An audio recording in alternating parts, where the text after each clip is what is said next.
안녕하세요. 김재준입니다. 2024년 행정사 1차 시험이 끝이 났죠. 아마 제가 시험이 다 끝나고 나서 해설 강의를 지금 촬영하고 있는데 이미 이제 최종 정답까지 나왔어요. 제가 행정사 이 해설을 올릴 때 저한테 이 58번 문제였죠. 58번 문제에 대해서 이 복수정답 되는 거 아니냐라고 질의하신 분들 많으셨고 실제로 제가 이 복수정답이 될 가능성이 높다 하면서 제가 어떻게 이의 제기를 하는지에 따라 하는지 방법에 대해서도 제가 구체적으로 남겨드렸었어요. 다행스럽게도 이 제기가 받아들여져서 이제 모두 정답으로 처리가 됐죠. 그래서 올해 이런 복수정답이 제가 두 문항인가 이렇게 행정학이랑 행정법 이렇게 인정이 되면서 합격자 비율이 좀 많이 늘었더라고요. 어쨌든 행정사 행정학 2024년 문제가 뭐 그전에보다 조금 어려웠다라고 이게 처음에 평가하는 수험생분들이 많으시던데 사실 우리가 평균 60점만 넘으면 되는 시험이라는 어떤 기준을 봤을 때 혹은 또 과거 행정사 기출 문제, 행정사 행정학 기출 문제를 잘 학습을 했을 때 과연 60점을 못 받을 만한 시험이냐는 아니죠. 그러니까 보통 뭐 90점, 100점 받기 좀 어렵다는 거지. 사실 뭐 한 70점대까지 받는 건 아무런 문제가 없는 시험이었어요. 그래서 제가 행정사 해설을 이제 진행할 건데 전체적인 제가 난이도를 좀 평가해보면 한 중간 정도 되지 않을까요? 뭐 그 전에 워낙 시험들이 조금 이제 워낙 쉽게 나와도 보니까 제가 중 정도로 이렇게 평가를 했는데 2023도 조금 어려웠었어요. 2023 행정사 좀 어려웠고 2024도 조금은 이제 그 전에 굉장히 쉬웠을 때보다는 조금 어렵게 나왔다. 전체 출제 영역을 제가 말씀을 드려보면 역시 이 좀 일관성이 좀 없어요. 총론에서 좀 많이 나왔고요. 그리고 정책은 이제 두 문항밖에 안 나왔고요. 조직 세 문항, 인사 네 문항, 재무 세 문항, 지방자치 다섯 문항. 지방자치가 좀 많이 나와버렸죠. 강론에서는 이렇게 나왔고요. 오류 가능성 있는 문제 제가 58번. 제가 이거는 최종 정답이 나오기 전에 이제 해설지를 제가 올려드렸었는데 최종 정답 역시는 58번은 이제 모두 정답이 돼버렸죠.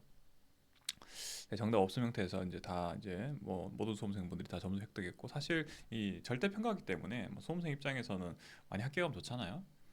그 다음에 이제 제 자료나 질의는 네이버 카페 김재준 행정학 또는 유튜브 김재준 행정학 TV 이거 참고하시면 될 것 같아요.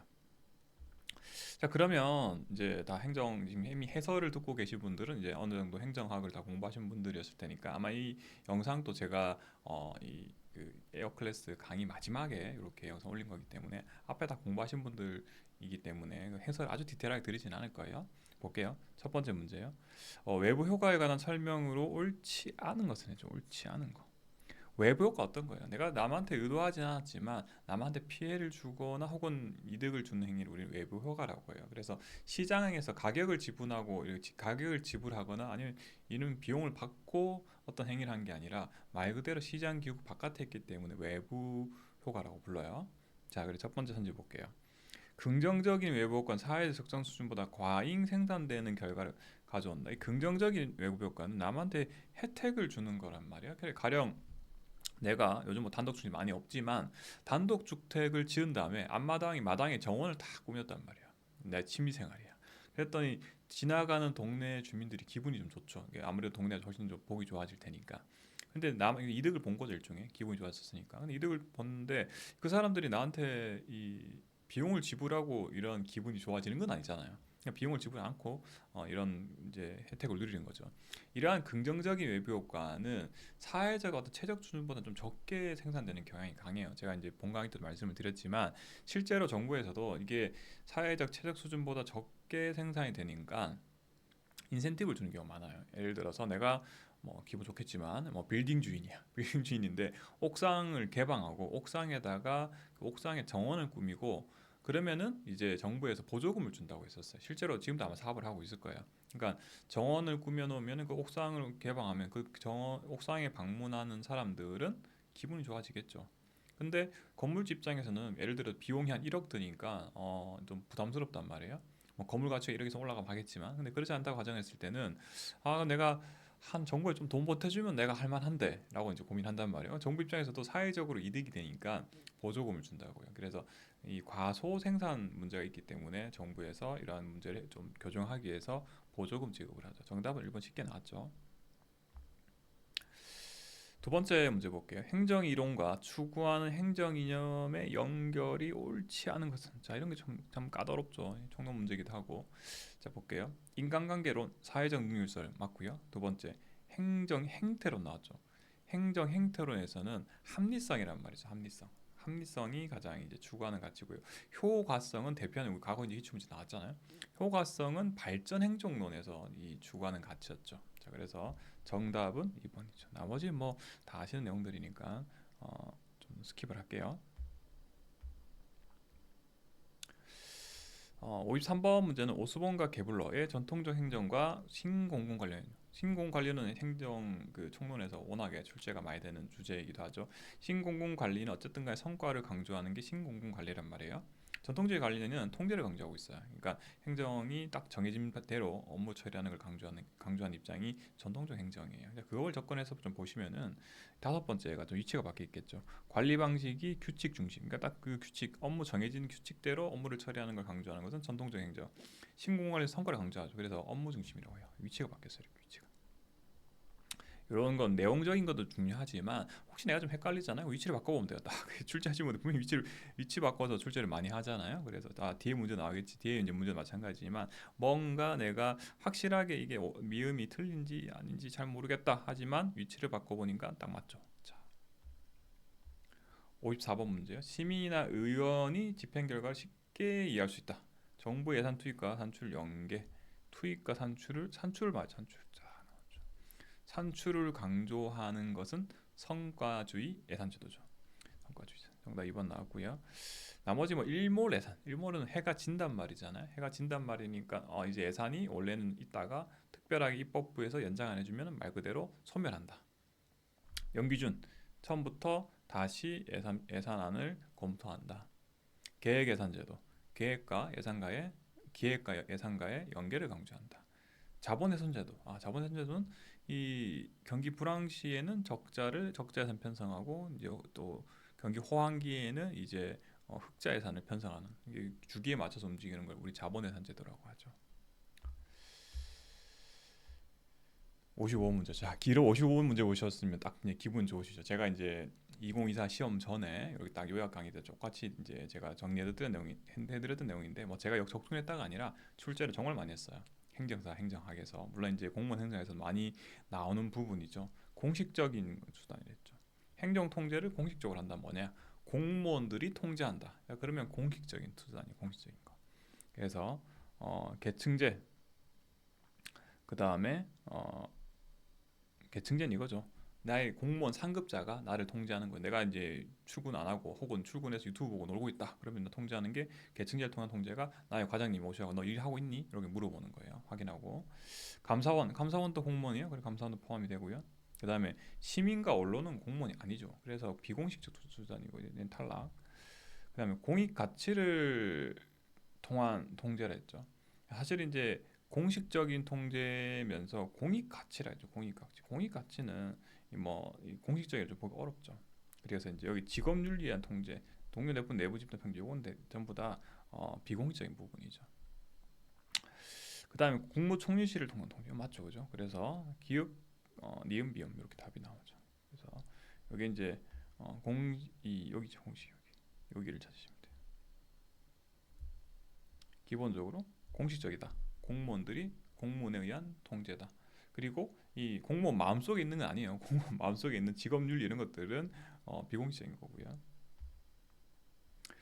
그 다음 56번 문제는 공직자윤리법에서 행정윤리 확보하기 위해 시행하고 있는 내용이 아닌 것은. 자, 이거 이제 제가 이 행정학 강의할 때 항상 말씀드리고 있는데 이 법마다 이 규율하고 있는 내용이 달라요. 그래서 행정윤리 관련해서 일단 국가 공무원 법이 있고요. 그 다음에 공직자윤리법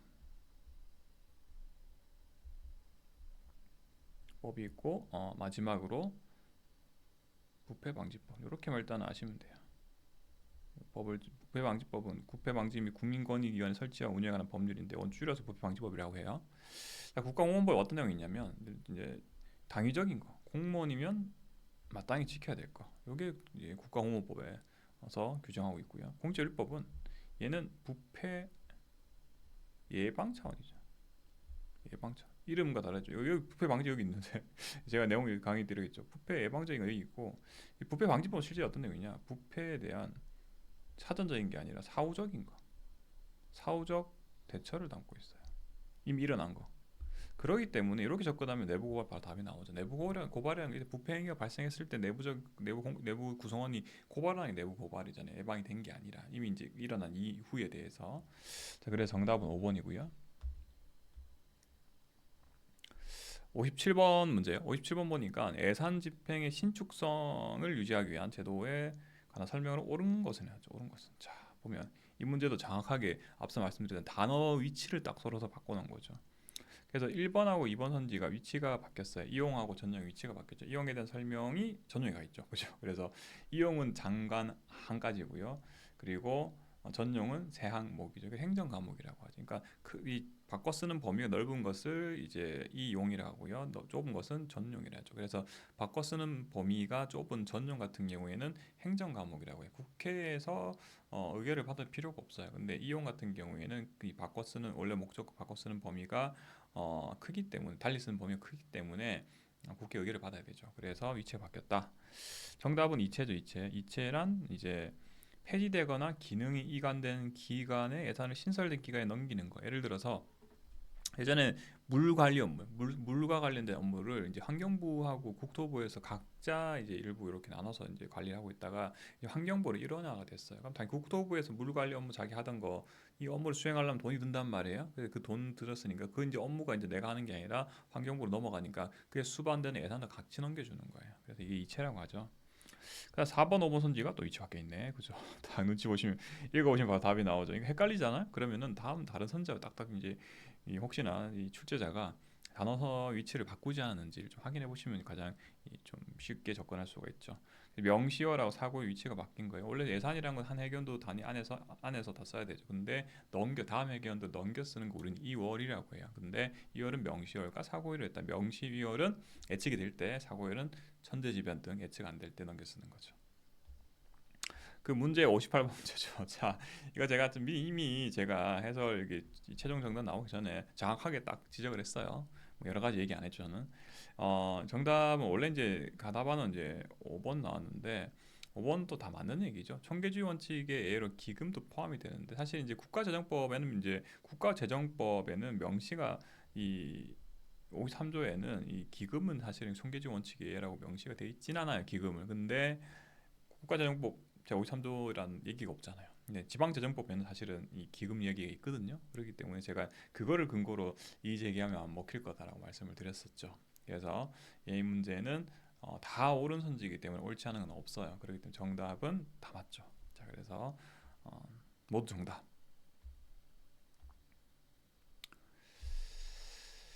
자, 59번 문제예요. 자치경찰제에 대한 설명을 옳지 않아요. 사실 이 문제는 정답이 공교롭게도 이 올해 2024년 국가직 9급 문제 정답이 정확히 똑같았어요. 사실 정확히 똑같은 이제 선지로 정답이 나왔는데 시도별로 자치경찰제를 시행을 하고 있어요. 물론 이제 제주특별자치도에서 시범적으로 먼저 시행을 했었고요. 이제 시행해오고 있고 지금도 하고 있고 그다음에 나머지 시도에 대해서는 자치경찰제 시행을 하긴 하는데 좀 구조가 이상하다고 말씀을 드렸을 거예요. 어떤 거냐면 이 지방 공무원으로 자치경찰 공무원 별도로 채용을 하는 건 아니고요. 시도별로 그냥 자치경찰위원회라는 조직만 설치를 해뒀어요. 그럼 이 시도별로 설치된 자치경찰위원회는 이제 시도지사 지도감독을 받냐, 지휘감독 받냐가 아니죠. 독립적으로 업무를 수행해요.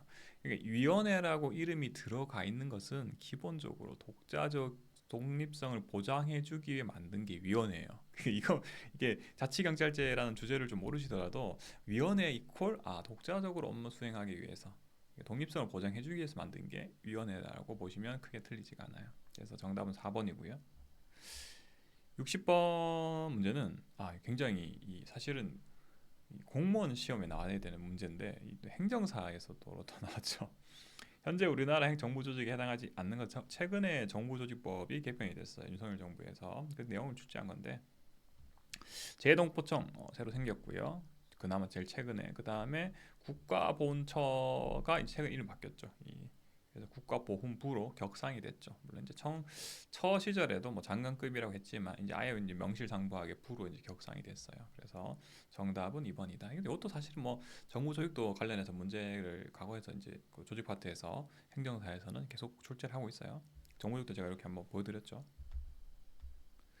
61번 문제요. 중앙행정위원회 중 소속을 달리하는 위원회. 이것도 여기서 정부적으로 아셔야 되는 거죠. 방통위죠. 방통위는 대통령 소속, 나머지는 국무총리 소속 위원회죠. 62번 문제예요. 중앙인사 기관에 관한 설명으로 옳지 않은 것은. 자, 이거 이제 이 문제 이거 이제 제가 이제 강의 여기 출제 시험 끝나고 2024 끝나고 나서 이게 뭐 이의제기 하시는 분들 계시는데 제가 사실 별 답은 안 드렸어요. 왜냐면 이게 잘 안 먹혀. 이 정도의 수준의 어떤 그 주장은 잘 안 먹힌다. 제가 뭐 중간 말씀드리겠지만 정답은 3번인데 우리나라 중앙인사기관 현재 인사혁신처인데 인사혁신은 비독립 단독형이잖아요. 근데 과거에 이제 중앙인사위원회 이제 이거 전에 전전이게 되겠죠. 이제 중앙인사위원회 시절이 있었는데 위원회라는 것 자체는 애초에 합의제잖아요. 합의제. 그러니까 과거에 우리나라 중앙인사기관이 이 위원회에 저 있다라 정도 생각하시면은 비독립 단독제가 아니라 이제 비독립이긴 한데 독특하게 합의제인 형태를 유지하고 있다. 제가 물론 앞에 이제 위원회는 독립된 게 위원회라고 말씀드렸는데 학자들 주장에 따르면 우리나라 중앙인사위원회는 위원회이긴 하지만 예외적으로 약간 비독립적이지 않냐라는 이제 의견 때문에 뭐 확실한 건 아니 100% 맞는 건 아닌데 어쨌든 간에 위원회 형태니까 비독립 이 합의제 형태가 되겠죠. 63번은 잘 보셨나요? 사실 앞에 우리가 그 뭐랄까요 행정학에서 똑같은 기출 문제는 거의 못 보실 텐데 사실 뭐 제가 기출 문제 이 행정학 이제 고급 공무원 행정학에서도 자주 언급되는 내용은 아닌데 약간 좀 유출할 수 있는 부분이 해요. 그래서 공급을 누가 하는지 그 다음에 공급 수단 주체가 누군지 공급 수단이 누군지에 따라서 공공 부분인지 권력인지 뭐 이렇게 권력기구인지 시장기구를 따르는지에 따라서 이 네 가지 케이스로 나눌 수가 있죠. 공공 부분이 공급을 주체하면서 권력적인 일반 행정이죠. 사실 이 사바스 얘기랑 사실 같은 내용이죠. 그래서 이 내용을 보시면 일반 행정이고 그러니까 일반적으로 우리가 행정 서비스를 말하는 거예요. 과거에 이제 우리가 동사무소 가가지고 동사무소에서 우리 요구하는 게 아니라 공무원들이 직접 제공하는 거예요. 그러니까 주는 대로 받아야 돼. 공무원이 이 공급을 하면서 예를 들어서 공무원이 행정 서비스를 제공하고 그다음에 선택도 안 돼. 내가 주는 그쪽에 주는 대로 받아야 돼. 그래서 권력적인 거. 이게 일반 행정이고요. 그 다음에 민간이 공급을 하면서 공급 수단은 주는 대로 받아야 권력적이다 했죠. 이건 사실 이거 민간 위탁인데 이 민간 위탁 어떤 거냐면 정부에서 내가 직접 공무원 동원해서 하는 게 아니라 민간 기업하고 계약을 통해서 그 기업 민간 업체를 통해서 행정 서비스를 제공하는 거예요. 예를 들어서 뭐 쓰레기 수거 업무가 예전에 공무원 직접 했거든요. 근데 이제 쓰레기 환경 미화원이라죠. 그분들은 이제 민간 업체에 맡긴 거예요. 근데 맡길 때 이렇게 맡겨놓으면 시민들이 요구한 대로 서비스 들어주냐 그렇진 않죠. 그냥 그 업체가 쓰레기 수거 업무를 해버리죠. 그래서 이 민간 위탁이 되고요. 그 다음에 D급 부분은 공공 부분이 공급인데도 불구하고 수단은 시장제라면 어떤 거냐 경쟁을 시킨다 혹은 이제 성과를 강조한다 의미거든요. 그래서 이 책임 경영이라는 거 어떤 거냐면 우리 이제 책임 경영 기관 같은 경우에는 우리 저기 특허청이 있죠. 특허청. 특별히 이제 우리나라 법상 특허청이 포함이 되는 특허청 같은 경우에는 공짜로 행정 서비스 제공하지 않거든요. 대신에 비용을 받죠. 하지만 이 기관장이 성과에 대한 평가를 받게 됐어요. 약간 민간 이 기업적인 성격 좀 가지고 있죠. 그래서 이거 갖다 책임 경영 방식이라 하고요. 그다음 마지막은 민간에서 공급하고 민간에서 공급을 하고 민간 공급 주체고 공급 수단도 시장을 활용하는 것은 일반 민간 기업들이죠. 경쟁이죠. 경쟁적이고 공급도 민간 기업에서 하죠. 그래서 이것 다시 민간 기업이 되죠. 64번 문제인데 64번 문제는 약간 유추가 필요한 것 같아요. 현대 조직 이론의 특징으로 옳지 않은 거를 좀 고르라고 했죠. 근데 현대 이제 조직 이론의 역사를 좀 보면은 과거 이제 고전적 조직 이론, 그다음에 신고전적 조직 이론, 그리고 현대적 조직 이론 이렇게 크게 세 가지로 구분을 할 수가 있고요. 그래서 인간 형태의 발전 관련해서 첫 번째 선처럼 인간을 자아 실현이 복잡히를 파악하고 있죠. 그러니까 뭐 과거 이제 고전적 인간관이나 고전적 조직 이론이나 이 신고전적 조직 이론은 인간관이 딱 정해져 있었잖아요. 근데 이제 현대적 조직 이론은 상황에 따라 다르다라고 봤고요. 그렇기 때문에 2번 선지랑 다 이어져 있고요. 그래서 또 효과성, 생산성, 미주성 되는 온갖 거 다 강조하고 있죠. 그리고 네 번째 다르죠. 그러니까 과거의 어떤 고전적 조직 이론이나 신고전적 조직 이론, 조직 내부적인 것만 좀 관심 가졌지만 외부적인 게 별로 관심 안 가졌어요. 근데 현대적 조직 이론은 조직하고 조직 내부적인 문제만 다루는 게 아니라 조직 외부하고 내부의 어떤 관계 이런 것들을 강조하고 있고요. 상호작용이랬죠. 동태적이고 유기체적이다라고 파악을 한다. 유기체계란 말은 딱 고정된 형태가 아니라 자꾸 바뀐다는 의미를 좀 가지고 있고 동태적이란 말은 역시나 시간의 흐름에 따라서 바뀐다 이런 표현을 이런 의미죠. 결국 은 정답 5번인데 이거죠. 조직 발전을 위해 조직의 변동 갈등 전적 억제한다 되죠. 조직 발전이라는 말 자체가 조직의 효과성을 상승시키는 행위가 조직 발전이잖아요. 조직의 성과를 향상시키는 행위. 그러기 위해서는 조직의 변동이 일어날 수밖에 없죠. 당연한 건데. 그래서 조직의 변동 갈등 조장 등을 활용한다. 오히려 만들어낸다는 거죠. 조직이 이제 너무 정체돼 있으면은 조직 발전을 위해서 변동과 갈등을 만들어낸다. 오히려 그 조장 등을 활용한다라고 제가 답을 달아놨어요. 자, 65번 문제요. 경력직 공무원에 대한 설명으로 옳은 것은, 자, 이제 공무원이 구분이죠. 사실 행정사 준비하신 분들 공무원 종류를 아는 게 사실 모르겠어요, 저도. 여튼 경력직 공무원이었죠. 경력직 공무원 종류는 경력직과 특수 경력직으로 우리 크게 나눌 수 있고요. 경력직은 다시 일반직과 특정직으로 이렇게 구분되죠. 특수 경력직은 정무직과 별정직 이렇게 구분이 되죠. 자, 그래놓고 문제 볼게요. 첫 번째, 직업공무원제 적용을 받지 않는다. 아니죠, 받죠. 지금 경력직 공무원 신분 보장되는 사람들이에요. 그래서 뭐 저같이 자진 퇴사하지 않은 이상은 신분 보장 받죠. 그래서 직업공무원제 적용을 당연히 받고요. 정년 보장된다는 얘기죠. 두 번째, 선거에 취임하는 공무원은 경력직 공무원이다. 선거에 의해서 취임하는 공무원은 어디요? 정무직이에요. 정무직 공무원은 특수경력직 공무원이에요. 그래서 얘 탈락. 세 번째, 특수한 임무를 수행하기 위해서 임명되는 별정직 공무원이 대표직 경력직 공무원이다. 별정직 공무원은 카테고리가죠. 특수경력직 공무원이죠. 탈락. 네 번째, 실적과 자격에서 임명되며 신분이 보장된다. 이게 이제 경력직 공무원 맞죠. 다섯 번째, 기술직과 연구직에 종사하는 공무원은 경력직 공무원에 해당하지 않는다. 포함돼요. 이게 기술직 공무원 저같이 이제 저는 행정직 공무원이었고 요즘 이름 바뀌었어요. 과학기술직 공무원 같은 경우에는 이제 일반직이고 연구직도 다 마찬가지. 연구사, 연구관 들어보셨나요? 이런 분들도 전부 다 일반직 공무원에 해당하기 때문에 당연히 경력직이라는 카테고리에 포함이 되죠. 66번 문제요. 공공서비스 생산 방식 중에서 이용권에 관한 설명으로 옳지 않은 것은 이용권 바우처죠, 바우처 방식이 어떤 거예요? 정부에서 행정 서비스를 직접 제공하는 게 아니라 그런 서비스를 받을 수 있는 이 쿠폰 주는 거죠. 이용권을 시민들 주면 그 시민들 이용권을 받아서 민간 업체 중에서 적정한 업체를 찾아면 내가 고르면 되는 거죠. 자, 그렇기 때문에 이게 바우처 방식인데 정답은 그래서 2번이 쉽게 나와요. 시민들이 정부가 지정 하나가 이게 정부가 지정 하나 준 게 아니라 내가 바우처를 받아가지고 이 경쟁을 시장기구로 이용하는 거잖아요. 예를 들어서 내가 식품 바우처를 받았어. 그럼 내가 어느 편의점 가서 이 식품을 바꿀지는 내가 정하면 되는 거예요. 그래서 이제 미국 같은 경우에는 이런 교육 바우처나 아니면 의료 바우처 같은 걸 활용을 했었어요. 그래서 뭐 내가 이 참전 군인들이 군대에 참전했으니까 군대 이 전쟁이 끝나고 나서 돌아왔잖아요. 그럼 정부에서 인센티브를 줄 때 어떻게 했냐면 바우처를 줬다고요. 야, 너가 교육받고 싶은 기간은 너가 선택해. 내가 바우처 줄게. 비용 우리가 다 부담할 테니까 네가 알아서 골라. 그다음에 뭐 병원도 마찬가지예요. 병원을 탁 지정해서 여기서 치료받아가 아니라 너가 바우처 줄 테니까 너가 선택해. 그러면 이제 병원들끼리 또 학교끼리 경쟁을 하겠죠. 자, 하나의 제공 기간에 이용권 사용한다. 이거는 이제 바우처의 원래 취지에 맞지가 않죠.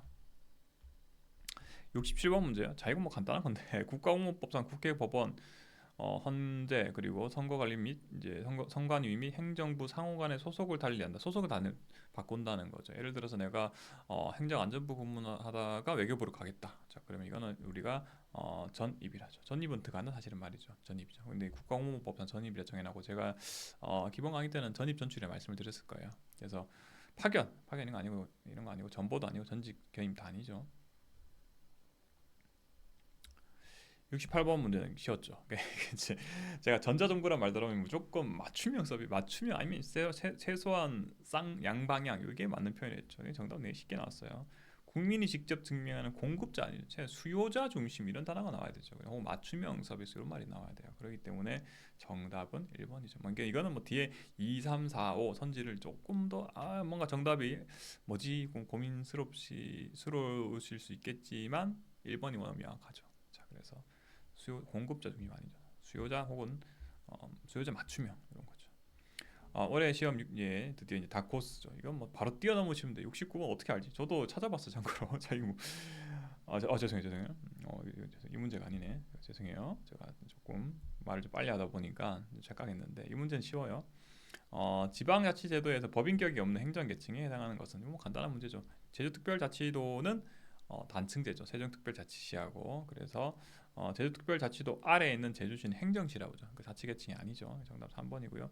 제주 세종특별자치시는 단층제기면서 동시에 세종시 자체가 이 광역지자체로 지위를 인정받고 있고요. 나머지는 군, 시 다 전부 다 시군구는 전부 기초지자체이기 때문에 행정계층이 자치계층 맞죠. 그래서 3번이 정답이고요. 70번 문제요. 지방자치에 관한 설명으로 옳은 것은 첫 번째, 일정 기간 지역에 거주하지 않더라도 주민등록이 되어 있다면 지방자치법상 주민으로서 권리 의무의 주체가 되죠. 맞는 말인데 맞죠? 정답 1번이죠. 그래서 이 우리나라에서 이 지방자치법에서는 주민의 정의를 갖다가 주민등록이 돼 있어야 돼. 제가 이제 공무원 강의할 때 이런 말씀을 드리는데 그 수험생분들이 노량진에서 공부하신다 하더라도 주소지가 내가 집이 어디 부산이면 거기 주문이라고 제가 말씀을 드렸는데 정답 1번이고요. 나머지 이제 좀 볼게요. 두 번째, 국가로부터 일정 부분 자치권을 이양받은 것은 자치권을 고유권이 아니라 전래권이라죠. 전래권. 그래서 전래권 설정된 건 남한 자치권을 국가로 받았다는 얘기잖아요. 고유권은 내가 원래 가지고 있다는 의미죠. 세 번째, 특례시 있죠. 그죠? 수원시라든가 고양시, 그다음 저기 창원시 이런 데가 특례시 인구 100만 넘어가는데 기초지자체란 말이죠. 그럼 기초지자체이기 때문에 그 아래 자치단체를 둘 수가 없어요. 그래서 2번 세 번째는 탈락이고요. 네 번째, 자치권이란 자연적으로 발생한 주민의 권리이므로 얘는 고유권이죠. 원래 가지고 있던 거. 딱 보니까 여기 뒤에 2번하고 4번 선지 위치가 바뀌어 있죠. 다섯 번째, 지방자치단체는 주민의 복리와 재산을 보호하고 외교, 국방과 같은 문제를 다룬다. 외교, 국방은 대표적인 국가사무예요. 국가사무. 자, 그렇기 때문에 정답은 1번 맞죠. 사실 1번만 이 문제 사실 조금 뒤에 좀 찾아보셨을 것 같아요. 뒤에 좀 다 틀린 거 좀 확인하셨을 것 같긴 해요. 이제 71번 문제요. 정책 결정 이론 모형에 대한 설명으로 옳지 않은 것은 하나하나 살펴봐야겠죠. 첫 번째, 만족 모형 인간의 능력이 한계가 있으니까 최적의 대안이 아닌 만족할 정도의 대안을 결정한다. 맞죠? 그래서 사이먼이 이런 얘기를 했죠. 어떻게 합리 모형에 따른 것처럼 가장 최적의 의사결정을 할 수 있어요? 그건 못한다는 거죠. 그러다 보면 현실적으로는 무작위적이고 순차적으로 대안을 탐색한 다음에 적절한 말 그대로 만족할 정도만 되면 결정한다는 거죠. 두 번째, 최적 모형은 비정형적 의사결정, 정책 결정이 창의성의 통찰력 같은 초합리성도 의사결정에 중요한 영향을 미친다고 봤죠. 세 번째, 쓰레기통 모형. 쓰레기통 모형 고도의 불확실한 조직 상황에서, 그러니까 굉장히 혼란스러운 상황에서 어떻게 정책 결정이 되는지 이거 두 문자 기억하시죠? 문해 참선 네 가지가 점화 계기로 결합하더라. 네 번째, 관료 정치 모형. 이 앨리슨 모형 중에 모형 2죠. 모형 3죠. 모형 3. 그래서 이 관료 정치 모형에서 관료들은 각자 자기 할 말만 한 사람들이죠. 그래서 의견이 동일하다. 이게 안 맞죠. 정답은 4번이고요. 물론 이제 협상은 하죠. 협상이나 타협 이런 것들을 하긴 하지만 기본적으로는 의견이 다 달라요. 모래알 조직이랬죠. 각자 자기 할 얘기면. 네, 다섯 번째, 점증 모형. 점증 모형 정책 결정이 크게 못 바뀐다는 거죠. 이해관계자가 다 얽혀 있기 때문에. 그래서 약간의 향상을 그럭저럭 헤쳐나가는 과정으로 본다. 그러니까 조금씩 바뀐다는 거예요. 상황에 대해서 크게 바뀌는 게 아니라. 72번 문제요. 정책 이론에 관한 설명으로 옳지 않은 것은 첫 번째, 마르크스주의. 이거 조금 생소하시긴 했죠. 현대 국가는 모든 자본가가 이 노동자를 지배하려는 이 성격을 가지고 있다라고 주장하는 게 마르크스주의거든요. 그래서 현대 국가는 모든 자본가 계층의 공통된 이해관계를 대변하기 위한 위원회와 같다. 현대 국가라는 게 결국은 자본 계층이 노동자 계층을 어떤 지배하기 위한 도구에 불과하다라고 얘기를 해요. 두 번째요, 엘리트론. 지배계층은 모든 정책 결정을 장악하고 영향력을 행사하며 정책의 혜택을 누린다. 그러니까 엘리트가 정책 과정에 소수 엘리트들이 자신들이 유리한 방향으로 정책을 이끌어 나간다가 엘리트론의 핵심이잖아요. 그래서 정답은 2번은 맞는 내용이고요. 세 번째, 무의사결정 이론. 무의사결정 이론은 엘리트는 일종이죠. 그래서 신엘리트 이론이라고 부르죠. 그러니까 엘리트들이 이 자신들한테 불리한 이 어떤 주제, 이슈를 절대 아예 언급되지도 못하게 억압한다는 게 이제 신엘리트 이론 혹은 무의사결정 행위라고 하죠. 그래서 정책 행위자는 자신의 효용과 만족감 최대하기 합리적 행동. 이게 좀 너무 상관없는 게 들어왔어요. 그래서 세 번째 내용을 굳이 고른다면 합리 선택 제도주의에 관련된 설명이죠. 그래서 관련이 없고요. 네 번째, 다섯 번째는 읽어보시면 될 것 같아요.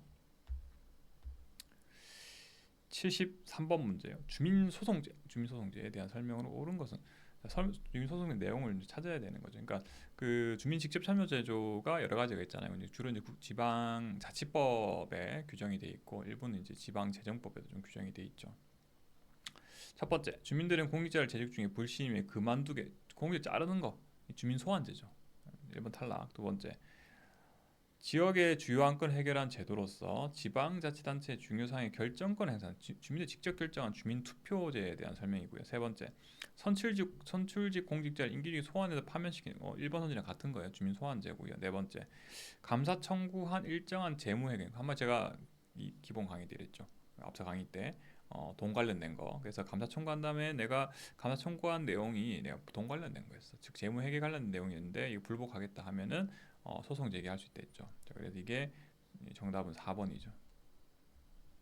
국가를 상대로 해서는 국가를 상대로 해서는 소송이 도입이 안 됐고요. 지방자치단체장 등에 대해서는 이 주민소송이 이제 제도가 도입이 돼 있어. 아직 국가가 만약에 뭐 이번 뭐 재무회계 관련됐다 그래서 하더라도 소송은 제기 못해요. 그러니까 지방 자치단체에만 이 제도가 도입됐다.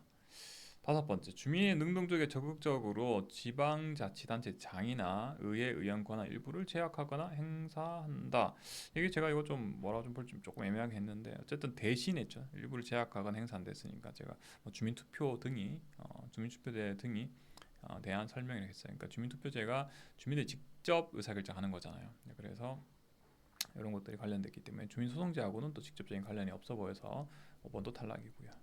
제가 이제 앞서 이제 이 문제는 스킵해야 된다는 문제가 14번이었어요. 제가 이제 지방 아치파트라서 제가 순간적으로 이제 고문된 줄 알았는데 14번 문제죠. 우리나라 도농 통합이나 행정구역 개편을 지속적으로 통합을 전개했다 하면 합친 거잖아요. 이렇게 합친 건데 가장 최근에 통합 도시는 와 이건 되게 어렵다. 그죠? 제가 이게 찾아봐서 저도 자 이거 바로 찍으시면 돼요.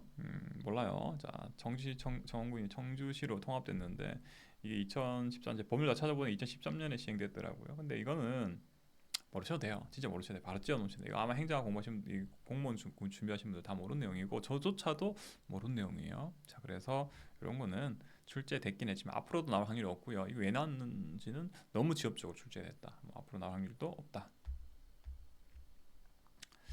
자 어느덧 마지막 문제예요. 관리과학에 관한 설명으로 옳은 것은 관리과학이 뭐냐? 뭘 관리하냐? 얘는 우리 행정학에서 조직, 재무, 그 다음에 인사 빼먹었는데 세 가지를 관리하는 거예요. 관리라는 것은 사실은 정책에 대해서 집행을 효율적으로 관리한다가 관리과학의 핵심이에요. 결정하는 게 아니라 집행에 대해서 정치에서 결정하고 행정에서는 이제 이 세 가지를 이 조직, 재무, 인사를 잘 관리만 하면 된다는 관점이 이제 관리 과학인데 그렇기 때문에 1, 2, 3, 4가 다 틀렸어요. 그러니까 정책의 내포는 목적, 가치, 중심, 그다음에 사회적 배분이 다 결정행위거든요. 질적 분석, 정치적 요인 고려, 이건 사실 질적 이 정책 결정과 좀 관련된 부분이라서 1, 2, 3, 4 다 다 탈락이고요. 그다음에 계량적 분석 입각에서 처방을 제시한다. 이게 그나마 관리과학의 성격에 막 가깝다고 볼 수가 있죠. 그래서 제가 이렇게까지 해서 행정사 행정학 2023 문제에 대해서 해설을 드렸고요. 여기 있는 문제 당연히 100% 아실 필요도 전혀 없어요. 사실 뭐 방금 말씀드린 관리과학이나 아니면 뭐 그 지자체 통합한 거 이런 것들은 사실 뭐 모르셔도 돼요.